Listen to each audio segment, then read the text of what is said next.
We're going to talk about solutions and practical action steps everybody could take to help raise your family's net worth, to put money in your pocket and find another way out of the ghetto. We're going from hood to hood, ghetto to ghetto, all around the country, just empowering, pouring into, and loving our people. Yo, ain't nothing out here we can't do. No excuses, just results. That's why I'm here in the corner. So one thing I want to speak about today, and kind of the key message for today, was weathering the storm. My experience is so unlike most of the coaches or real estate guys or girls you'll see teaching.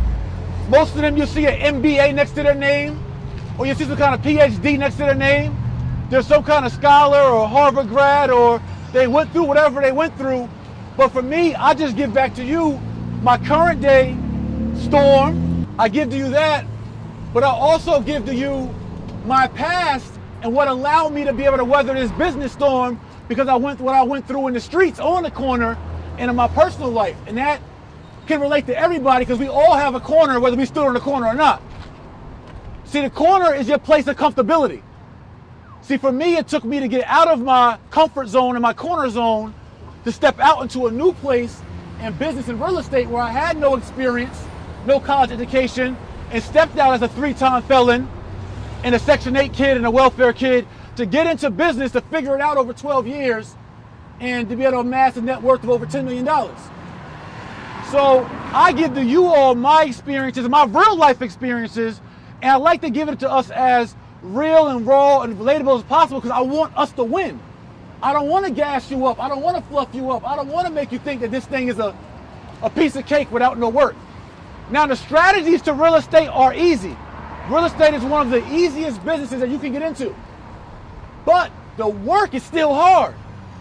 And it's no different than when I was out in the streets. I think about the storms I had to weather. When I started hustling at 15 years old, I had to weather being a young skinny guy in the block, hustling on a corner just like this, but all of us had dope in our hand. And fighting between guys twice my size and twice my age, trying to make $1 for myself. But I had to weather that storm. Nobody wanted to show me in New Jersey where I could get a connect for myself in New York. They all wanted me to work for them. So nobody wanted to put me on the game and give me the true connect to where I can make some money for myself. They all wanted me to work for them. So I ain't gonna tell you what my connect is, but I'll give you a pack, young man, and you can go bring me back $60 on this 100 pack until somebody said you want to connect. It's in New York. And so at 16 years old, with no escort, no parent, no mentor, no big homie, I took a train from New Jersey into Manhattan, asked the cab driver to take me to Harlem where the drugs were sold. He told me a cab would be too expensive, take the 1 to 9 train. I hopped on a subway by myself for the first time ever in life at 16 and went to New York, all to go find a connect for me to sell some dope, which I did. So I caught my stride as a drug dealer over the next year and a half and made over $100,000 as a teenager. But 4 months, well, I dropped out of high school at 16, hit the block full time, went to an alternative high school, going to school from 12 p.m. to 6 p.m. at night, and graduated after dropping out. But 4 months after me graduating, landed myself on Rikers Island, C-74 Mod 3 upper, locked up by an illegal search by the police, where they caught me with a loaded gun, a legal gun, and 250 grams of coke, where I was facing 3 years to life in prison on my first offense as an adult at 18 years old. So we talk about weathering a storm. Imagine yourself or your child standing before a judge facing 3 years to life in prison for a nonviolent crime on their first crime. So I would go to New York, get more criminally educated, because the jail don't reform you. They just teach you how to be a better criminal, hopefully. And so I came home with a vengeance to go sell drugs better. Now, part of the reason why I had the 250 grams of coke and while I was making that trip to New York was because at 17 years old, while I was hustling in my town in New Jersey, my father, who I hadn't seen in 9 years, only seen him twice in my life, hadn't seen him in 9 years, was getting high on crack, lived in Lincoln, Nebraska, had made a trip to New Jersey, and he was getting high. And so my first interaction with my father in 9 years was me serving him 220s for 30. I gave him a discount because of my dad. So after that, my dad told me that what I sold in Jersey went for double in Nebraska. And so 2 weeks later, I was on a plane from Newark Airport to Lincoln, Nebraska with 2 ounces of coke in my side pocket, going to sell drugs. This is all part of my journey. And so I took all these risks and all these chances, came home from prison in New York, started hustling again, caught another charge in Jersey, another charge which I bailed out from, another charge in Maryland which I bailed out from, and found myself at 20 years old on parole in New York, on bail in Maryland, and on bail in New Jersey, facing 15 years in prison for another charge, drug trafficking charge. And ended up serving, again, the cops illegally searched my vehicle, which allowed me to kind of get out of that charge and only serve 18 months out of a 15-year offered sentence.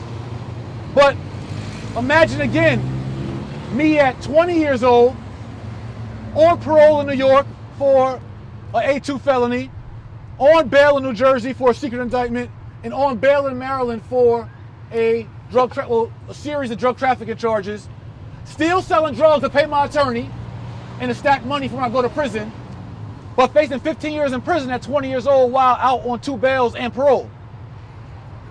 It took a certain level of weathering the storm, of resiliency.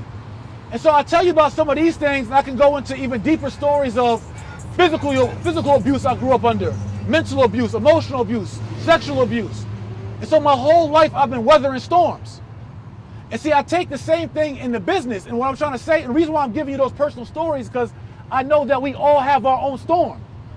In the communities we grow up in, the families we grow up in, no matter, it may not be as dramatic as mine, yours might be worse than mine.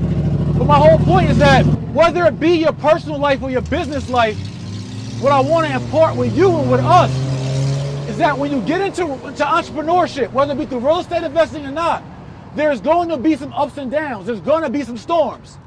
It's not going to be perfect. That's entrepreneurship 101.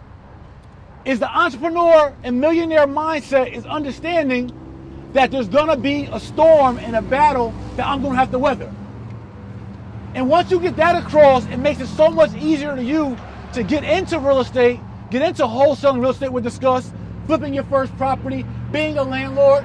There's some landlord nightmares, but you need to get through them to get to the dream life.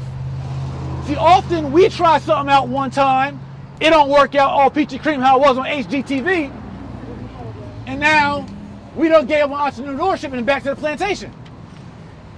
Financial freedom is not going to be easy. My journey, freedom ain't free. My journey getting to where you guys see me at today was hella hard work. It's still hella hard work current day, every day. Managing staff, hiring, firing, bookkeeping, financials, accounting, legal regulations, launching a real estate fund. Queen Betty helps keep me grounded. She said, babe, you know, I'm stressing about what I'm doing. She said, babe, you're on a 25-city tour. You're doing classes every Thursday and Saturday, teaching in the academy in Atlanta. You got online lectures 3 times a week. You're launching a $50 million real estate fund. You got 2 daughters. Trying to be a good man. Loving on your people. Yeah, you're going to be stressed out a little bit. But that's what we got to embrace and understand. For us to get out of the rut that we in, it's going to be some work. That's why y'all see me say outwork the work. What I'm saying is that outwork the work is basically embracing the fact that you got a mountain, a crap load of work in front of you. So you got 2 choices. You can cry, complain about it, give up, or outwork the work, fool.